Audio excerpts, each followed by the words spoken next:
किसानों की आत्महत्या बढ़ गई। वादा किया था किसानों की आय दोगुनी करने की, नहीं किया, इसका मतलब काम नहीं किया।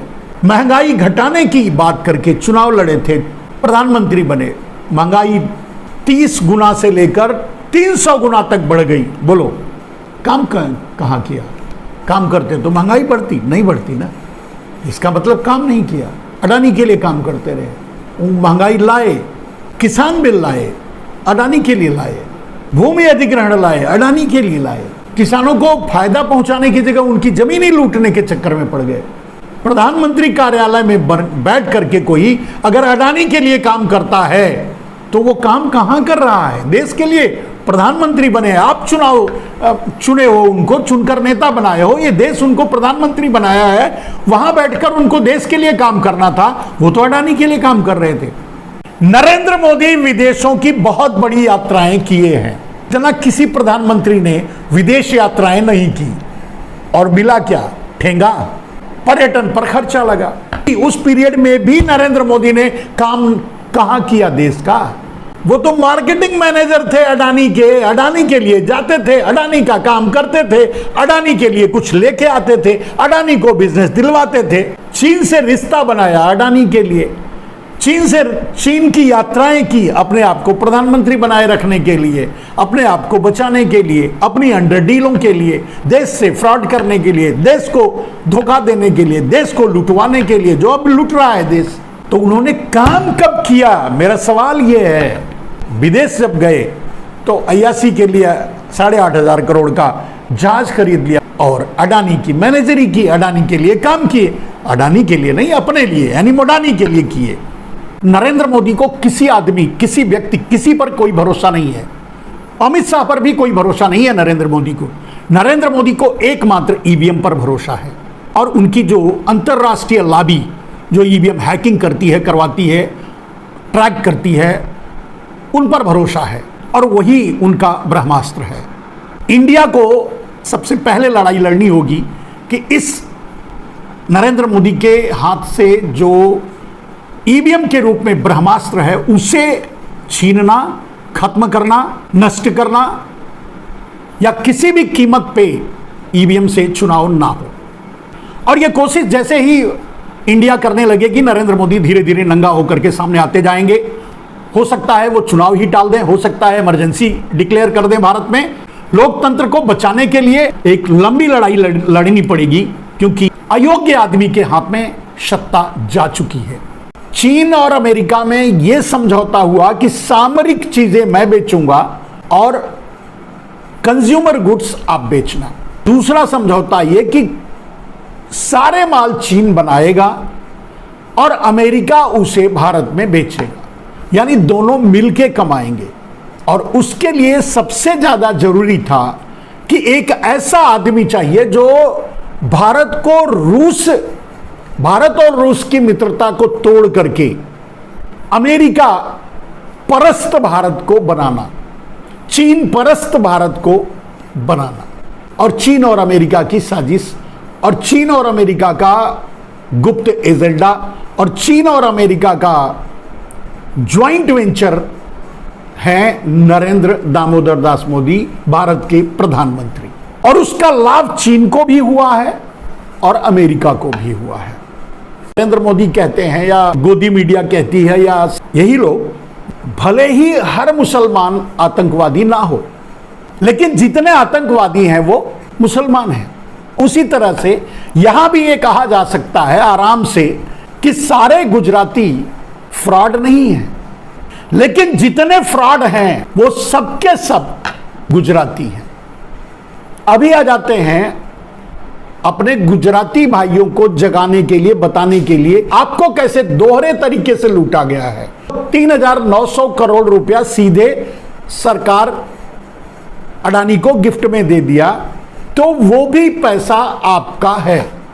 यानी आपसे 8 रुपया पर यूनिट वसूल करके इस तरह से भी लूटा जा रहा है और आपका ही पैसा सीधे अडानी को गिफ्ट दे करके दूसरे तरह से भी आपको ही लूटा जा रहा है। जब उन्होंने पुलवामा की घटना करवाई और उसके बहाने उनकी लाशों पर खड़े होकर वोट तो मांगूंगा, लेकिन मुझे बहादुरी भी तो दिखाना है। तो बहादुरी दिखाने के लिए इन्होंने सेना का इस्तेमाल किया। सेना को आदेश दिया कि जाओ फला जगह बम गिरा के आ जाओ। सेना गई, बम गिरा के आ गई। सेना ने कुछ नहीं कहा कि मैंने कितने आतंकवादी मारे, ये अपनी तरफ से 350 आतंकवादी मारने का दावा कर लिया। तो पाकिस्तान से भी यही डील हुई थी। अगर हम नरेंद्र मोदी की अंडर डील की बात करते हैं तो बोलते हैं सेना पर विश्वास नहीं कर रहे। अरे भाई, सेना पे विश्वास कर रहे हैं। आपने उनको बम गिराने के लिए बोला, वो हवाई जहाज लेकर बम गिरा के आ गए, वो तो हम विश्वास कर रहे हैं, मानते हैं। आप कह रहे हो वहां मारे गए, हम कहते हैं नहीं मारे गए। अब सेना भी कहती है हमको पता नहीं है, तो झूठ तो आप हो। हम आपके झूठ की बात कर रहे हैं, सेना के नहीं। सच ये है मेरे दोस्त कि 2024 में चुनाव है और अब नरेंद्र मोदी की जो व्यापारिक डील है वो राजनीतिक डील में परिवर्तित होगी। तो व्यापारिक डील क्या थी कि भाई हमारा हिस्सा कुछ ले लो, चलो कोई बात नहीं, हम चुप हो जाएंगे, हम देश को कुछ और बता देंगे, नहीं मानेंगे, बोलेंगे ही नहीं या मानेंगे भी नहीं और किसी को जानने भी नहीं देंगे और थोड़े दिन वहां रहो, खुराफात करो। उसके बाद जनवरी आने दो, जनवरी से पहले हमारी आपकी बातचीत होगी, अंडर डील हो चुकी है। उसके बाद हम दहाड़ेंगे, नकली दहाड़, और तुम थोड़ा पीछे हट जाना, हम देश को बताएंगे देखिए चाइना भी डर गया हमसे और हम इसी नाम पर चुनाव वोट मांग लेंगे और लोग वोट दे देंगे। ये डील नरेंद्र मोदी ने चाइना से की होगी। राहुल गांधी के हर गुगली पर नरेंद्र मोदी आउट हो रहे हैं, ये तो आप देख रहे हैं। नरेंद्र मोदी के हर बाल पे राहुल गांधी छक्का मार रहे हैं, ये भी आप देख रहे हैं। यानी ये तो तय है कि राहुल गांधी जीत रहे हैं और राहुल गांधी देश के अगले प्रधानमंत्री बनेंगे। आप कितने जल्दी अपने विचारों को स्थिर करके भारत के संविधान को बचाने के लिए, अपने आप को बचाने के लिए, भारत को बचाने के लिए 80 करोड़ लोगों जिनके हाथों में कटोरा नरेंद्र मोदी ने थमाया है, उस कटोरे को उठाकर फेंक देने के लिए अगर आप एक होते हैं, अगर आप आगे बढ़ते हैं, अगर आप कुछ करते हैं तो अच्छी बात है। जो नरेंद्र मोदी कर रहे हैं वो 70 साल में सब कुछ पहली बार हो रहा है। कुश्ती संघ को भी अंतर्राष्ट्रीय मंच से धकेल कर उतार दिया गया है। चाइना को इतनी जमीन देकर नाना करने वाले ही पहली बार है। गोदी मीडिया, डाबर मीडिया और उनकी आईटी सेल और उनका पालतू सोशल मीडिया क्या कह रहा है, नरेंद्र मोदी नहीं होते तो हम चांद पे नहीं पहुंचते। लेकिन इनसे अगर यह पूछा जाए कि 1962 में सचमुच अगर नरेंद्र मोदी होते तो क्या वो इसरो की स्थापना करते या अडानी एंड कंपनी को फंड देते? जब इसरो की स्थापना ही नहीं होती तो आज चांद की बात तो क्या। इंस्टीट्यूशन आज बेच रहे हैं तो उस समय बनाते, बेचने वाला कभी बनाता है क्या? अच्छा वही छोड़ दीजिए, इन 8 सालों में नरेंद्र मोदी ने कोई इसरो जैसी संस्था बनाई है? हिमाचल तबाह हो रहा है, बर्बाद हो रहा है, बहुत बुरी तरह से वहां तबाही आई हुई है, तबाही मची हुई है, लोगों के घर गिर रहे हैं, लोग तबाह हो रहे हैं, सड़कें दरक रही हैं, उनके घर दरक रहे हैं, हालात खराब है। खैर, नरेंद्र मोदी जब खुद ही आग लगाकर मणिपुर को जला देते हैं, बुझाने नहीं जाते, तो हिमाचल प्रदेश को बचाने कहां जाएंगे और क्यों बचाएंगे? वहां तो चुनाव भी हो चुका है और चुनाव में शायद हार भी चुके हैं। अब तो बदला लेने का टाइम आया है, डूबते हैं तो डूब जाएं। लेकिन यहां तो यही कहेंगे कि अगर डबल इंजन की सरकार होती तो हम आपको बचा लेते जी। ऐसा तो है नहीं कि जब नरेंद्र मोदी प्रधानमंत्री नहीं रहेंगे उस समय भी उनकी बात मान करके ये ईडी सीबीआई काम करेगी और किसी के घर पे भी छापे मारती रहेगी। हर कांग्रेसी के घर पे, हर कांग्रेसी छोटे बड़े नेता के घर पे पकड़ पकड़ कर बंदर की तरह बोरे में डालकर पटक पटक कर उससे लिखवाया करेगी। मैं नहीं कहता, ये तो हमारे छत्तीसगढ़ के मुख्यमंत्री ने कहा। आज भले ही बंदर की तरह बोरे में भरकर पटक पटक कर मार रही है ईडी किसी और को, लेकिन बारी तो उनकी भी आएगी जो आज मरवा रहे हैं दूसरे को। वो भी बोरे में भरे जाएंगे, वो भी इसी तरह पटके जाएंगे और वो भी इसी तरह सादे कागज पे लिखवाए जाएंगे। तब इनको पता चलेगा कि किसी सिस्टम का दुरुपयोग कैसा होता है। वो 2024 में जब उस कुर्सी से हटेंगे तब उसकी कुर्सी की सफाई होगी, झाड़ पोंछ कर बाहर निकाला जाएगा, तब पता चलेगा कितनी लाशें वहां दबी हैं, कितने पाप वहां गड़े हैं, और तब उसके बाद क्या होगा आप खुद ही जानते हैं। वैसे भी उनके मित्र की बार ट्रंप सरकार, भारत अमेरिका में भी चले गए थे प्रचार करने के लिए। वहां के लोग पढ़े लिखे थे, मूर्ख तो थे नहीं भारत की तरह कि ऐसी गलती करते दोबारा।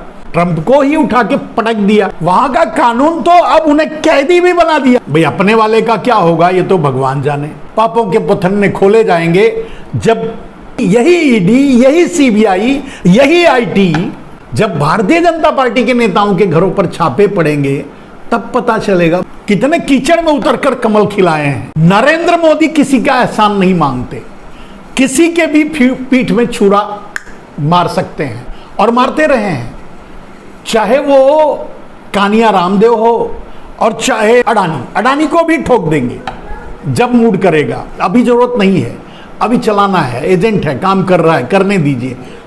किसी का के नहीं। अगर नरेंद्र मोदी होते, और ऐसे हालात में नरेंद्र मोदी ब्रिजभूषण शरण सिंह के नीचे दबे हुए हैं, संजय मिश्रा को पकड़कर लटके हुए हैं, तो कहीं ना कहीं तो कोई ना कोई बात तो जरूर है। 2024 में जब उस कुर्सी से हटेंगे तब उसकी कुर्सी की सफाई होगी, झाड़ पोंछ कर बाहर निकाला जाएगा, तब पता चलेगा कितनी लाशें वहां दबी हैं, कितने पाप वहां गड़े हैं, और तब उसके बाद क्या होगा आप खुद ही जानते हैं। नरेंद्र मोदी कभी काले धन की बात नहीं करते, नरेंद्र मोदी कभी स्मार्ट सिटी की बात नहीं करते, नरेंद्र मोदी कभी बुलेट ट्रेन की बात नहीं करते, नरेंद्र मोदी कभी बेरोजगारी यानी रोजगार की बात नहीं करते, नरेंद्र मोदी कभी किसानों के आय की बात नहीं करते, नरेंद्र मोदी कभी, मतलब क्या है कि जो वो बोल के निकल गए बस आप उसकी बात मत करो।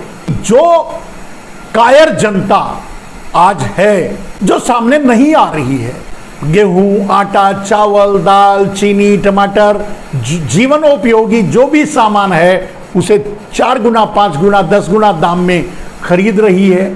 सेवा, शिक्षा, स्वास्थ्य, सब कुछ नरेंद्र मोदी ने कम से कम 3 गुना से 30 गुना तक कर दिया है।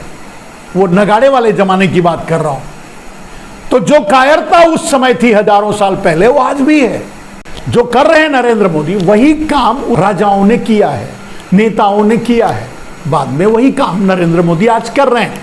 मोदी का चेहरा नया है, मोदी का नाम नया है, लेकिन मोदी का काम हमेशा कहीं ना कहीं मोदी रहे हैं। यानी ऐसे लोग कभी न कभी, कहीं न कहीं, किसी न किसी रूप में हमेशा रहे हैं जो देश को इसी तरह बर्बादी के कगार पे ले जाते रहे हैं और उसे विकास का नाम देते रहे हैं। देश में विष फैलाते रहे हैं, पेट्रोल छिड़कते रहे हैं, देश को जलाते रहे हैं, लोगों को लड़वाते रहे हैं, लेकिन अमृत काल का नाम देते रहे हैं।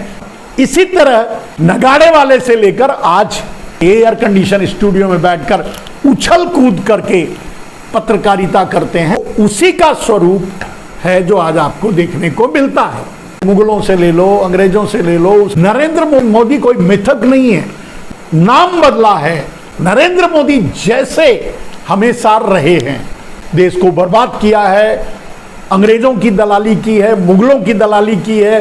जब अंग्रेज आए तो गुजरात में आए, सबसे पहले गुजरात में ही अपने आप को स्थापित किया, बसाया और फलने फूलने लगे और वो ईस्ट इंडिया कंपनी की स्थापना कराई। वही जाकर के उनकी पैरवी भी किया करते थे दूसरे राजाओं के दरबारों में कि ये अंग्रेज हैं, ये हमें उठना सिखाएंगे, खाना सिखाएंगे, पीना सिखाएंगे, सोना सिखाएंगे, हगना सिखाएंगे, मूतना सिखाएंगे, पादना सिखाएंगे।